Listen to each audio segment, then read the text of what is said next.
oyibhalile yange-7 January? Unfortunately, my brother, there was no response, there was no form of communication done, which then made us sue Dupo ukuthi sigcine sesibhala the second letter, of which I can also read.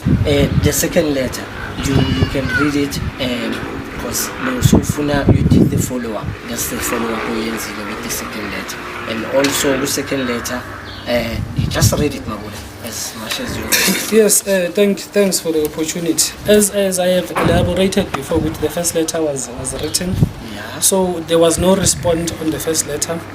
As a structure, we felt we should write a second letter because eventually we need to go back to the community and report. Yeah. So we decided to write the second letter, and on the second letter, we then decided to CC the MEC of Kokta, Baba Speed, and then we decided to also CC the Gert Sibande district mayor, which is Mr. Muzichiro, trying to see good bona as an upper level structure bangas assist kanjani. So this is how the second letter reads. It's Executive Mayor, on the 7th of January 2019, Dupo wrote a letter to you requesting a meeting to engage on how best can we improve the alarming high volume of unemployment and the worrying state and drought of our local economy. Unfortunately, that letter was not adhered to, which is very disappointing. There's no form of communication was done. Dupo therefore writes this as a second letter requesting the same platform.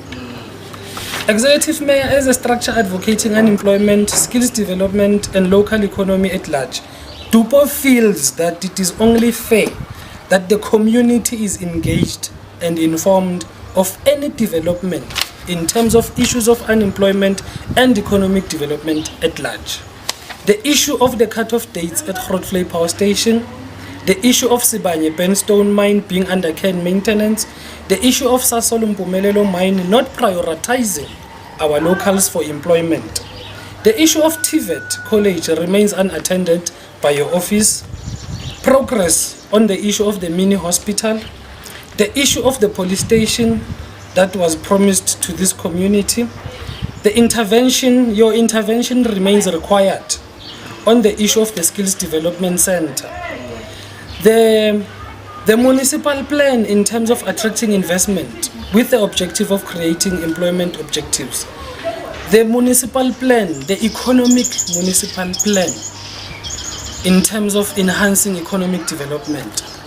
All the above issues are issues that cannot be ignored but need to be dealt with. The community of Ridgeview is mandated to compulsory pay rent, yet only 2 out of 10 are working there. Executive Mayor, please note that Dupo reports directly to the community as it is our constituents. However, because of recognizing yourself as leadership and recognizing your leadership with hope of working together, Dupo prefers or believes in engaging leadership prior mass engagement. Failure to respond to this second letter would be a clear indication of how much Executive Mayor cares about this community, and Dupo will be having a community meeting not later than the 25th. So viewers, now Mr. Zakhele, the reason why we wrote this second letter, sahamba ke bafowethu sase sacela ne-D.M.P zase-police station so that this letter ibe valid, ibe legit, ibe legit. We are hoping ukuthi ama MECs of Kokta, about district mayor, they will come into the policing and assist, because sibona ngathi thina as a structure saka Dupo, our local leadership is not assisting abahlali balada in terms of ama employment opportunities. Yeah, okay.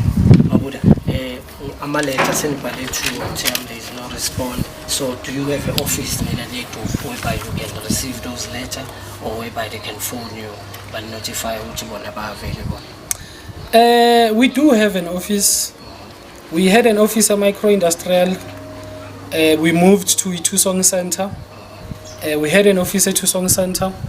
Unfortunately, because of our riots, the office led to Lalimala, Itusong, Washe Sasa, Washi office lethu now lonke everything that we had was destroyed. Yeah. But we still have the office go micro industrial. We're trying to rebrand the office because salahlekelwa lapho, but siyatholakala through our emails and telecommunications, so we are accessible. But the office is there, but algakaphili busy. Siyalungisa ukuthi libe fully functional at the current moment. So the office ina support ubani ukuthi libe function because malishiswa ilashiswa le phakathi kwe center isispanisana lesasa. So isasa today is working, then it means nani maybe some of the things zabuya ezizabela. Did they give you something ukuthi nikhona ukuba ne database for your community khona obsession isebenzi around the icon? Unfortunately, when Mr. Zakele, such was not done. D.M.P, as I have mentioned, it is an NPO, which is a non-profit organization. Everything that we do it with passion and voluntarily so. So it is always difficult to outsource to get office equipment. So elaphila lelipila iTusong belipila because besingaphansi kwe umbrella yeTusong Center, of which iTusong Center it is an umbrella yeCocta. You will realize, my viewers and Mr. Zakele, ukuthi we were once part of a very successful story seTusong. As you can see, this book, viewers, it's a success. It's a stories of success, Tusong success stories. We were part of these success stories. It was written by Deputy President and former the then Deputy President, which is Mr. Cyril Ramaphosa, who is now President. So these are all the organizations ebewatholakala iTusong Center. So Udipalise Mutupo was a part of them. So iTusong Center neCocta yas welcome emagcekeni wayo as structure babona ukuthi sincede umphakathi, but unfortunately after ama riots kwamoshakala into eyiningi, and the reason why isasa yakhona ukuthi ibuye is because isasa it's got money and isasa is financially stable. So mina nguDupa, I'm an NPO, I don't have any source of income. I depend on funders that are not funding. So we had to go back to a micro industrial, of which is in a lease agreement in Omaspala. So that is the unit we are trying to revitalize. Okay, my brother. Isn't it a job here our stakeholders wethu ukuthi asenze le office lethu libe active? Ukuthi mabafuna abantu bezewulele office lethu futhi la bazothola abantu khona. Sibe nayo iPCs usenze i-database, sazi ukuthi sinabantu abayingaka abasebenzayo nabantu abayingaka abangasebenzi. Who actually should give us that equipment ukuthi office lethu libe active? Yeah, no, good question indeed. Yes, it is like that, Mr. Zakele, unfortunately. These stakeholders, these companies are the ones who must assist this DUPO in ensuring which they appeal, because the very same DUPO is to assist bona ukuthi babe ne access of information and ukuthi babe closer to the community, because by working with DUPO they would then be closer to the community. Furthermore, it is the responsibility of the municipality to ensure ukuthi such exists in our area and such it's efficient and effective. Umasipala uye kumele abone Mr. Zakele ukubaluleka kwale structure nokubaluleka kwale office. Uma yena umasipala ngakubona ukubaluleka kwaloko, it becomes difficult for mina nguDupo to do it, because I'm doing it alone, yet I am an extra arm of government. I am actually assisting the very same government, the very same municipality. But the very same government and the very same municipality akayenzi next. Okay, Mr. Sibusiso, awuthiya me le misebenze khona la around. Kuyachashwa ama construction, blue sky sometimes inokufuna abantu. Yonke nje imisebenzi akalayo nasemakaring beef. Bayan recognize banika that position ukuthi kube yini futhi njengoba kuyini vele abantu ebesirecruitelayo around. See, when Mr. Zakes, the initial plan, the broader view of DUPO, it was that. That is why DUPO was born, so that we are able to monitor ulama companies to say employment locally kangakanani, skill unemployed, semi-skill and so on and so on. So unfortunately, my brother, it is not happening like that. Yeah. And that is how we would want it to happen. Kulama local projects, kukhona lama project abizwa ngokuthi ama DLM. Ama DLM projects achaza ukuthi Depolicing Local Municipality Projects. Kuma DLM projects, unfortunately kuhluka nge-leadership. Ukuthi i-leadership i-prefer ukusebenzisana nani kangakanani.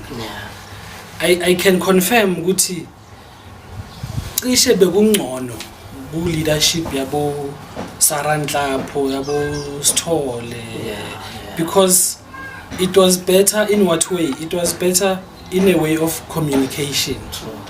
I'm not saying they are perfect, my brother, but all that I'm saying ukuthi bebakhona ukusi-engage, bebasi-recognize that opportunity. Yes, yabona bebakhona ukuthi kuma consultations, kuma meetings wabo as leaders, nasifika ku unemployment and skills development, bebanga interfere, bebakhona ukuthi bathi there is a structure esibhekene nalezi zinto lezo. So besikhona ukuthi singene in that space, bebakhona ukuthi kuwo wonke ama project akhona under DLM, under Depolicing Local Municipality. So kuwo wonke ama project bo under municipality, bebakhona ukusi-engage ukuthi there is a project ezoba khona kaso kuzochashwa sicela ukuthi nidlale i-role ngokuchasha lapho. So this leadership of the current executive mayor, yo Mr. Makubo, yo Mazanele, the current entire leadership, we don't have that working relationship nabo, which as a result yenza ukuthi kube nzima ukuthi ama functions weDupa aphile. And uma kungaphilile eDupa kulimala the very same community, because manje information ayisaflow. So akuyenzeki wena my brother Eskom kwagcina ukuyenzeka during that tenure that leadership leyana, because you will remember guys nani nomphakathi walana uDupa wa-indozwa, and uDupa njengoba wa-indozwa the previous mayor, which was Sarantlapho. So Sarantlapho endorsed us, and she was able to say to Eskom, whenever there is employment opportunities, you need to consult Dupa. So it was easier because Eskom bekhona ukusirecognize. I remember ngelinye ilanga, if I may make a reference, abantu bala eDepolicing, they will remember that kwayenzeka sachasha 67 yabantu eThusong on a Saturday. People were there. That was life proof. Besifuna kanjalo ukuthi umuntu angasuki la ayofola i-agent lisuke esayidini lize la lizofuna umuntu. So that was the plan. So there's no recognition. It's not happening out here in this leadership to just to respond you akenzakala. Kunama meetings abakhona ikune sine ANC youth league, sine D.M.P, sine D.M.P le shoyo yephethe ama projects la, then maningahlala phansi nonke nibambisana nisebenzisana, the number ingaminimizeka ngendlela right. So le recognition into siyidingayo ukuthi if they can give you the platform nidlala umsebenzi wenu as much as nayenza before. I was one of those people enabachasha power station. I was here futhi eThusong Center maniyenza lento leyo. I would wish to see it iqhubeke yenzakala. So senza kanjani ukuthi le chain ikhona ukubambisana futhi, because we benefit from that chain. Siyaphila siyi-community, i-chain if iqhubeka ibambisene. So how do we make this cabinet ekhona manje to recognize it? Yo, Mrs. Akele, viewers, you see that is a very nice question, but it's a very, very complex thing. Because you see, Zakela ngeke ungene phakathi kwenhliziyo yomuntu phakathi kwakho umchintshe. Ibhlungu lento le out. Mina ngibelivela ukuthi if wena uthi mina ngeunderstanding yami executive mayor president yakuleyo ndawo leyo. So as a president yakuleyo ndawo leyo thina siwumphakathi sibantwana bakho. It should worry you ukuthi uma umntwana ngalala ngadlanga wena udla kenzakalani engqondweni yakho. Uyangunderstand uma kukhona i-structure esifana nabo bezizama ukukunceda in closing that gap, but ungazirecognize kuyenzakalani kuwe uyi-leadership. Uyangunderstand mfowethu, because ibhlungu ukuthi lesizinto esizikhulumayo abo shutting down of Eskom, abo Sibanye under care and maintenance, ubaba wethu uyazi executive uaware ngazo zonke ayikho into entsha lapho uaware bayazi ukuthi i-state of our economy sikuphi manje but the question is what is it that they are doing and if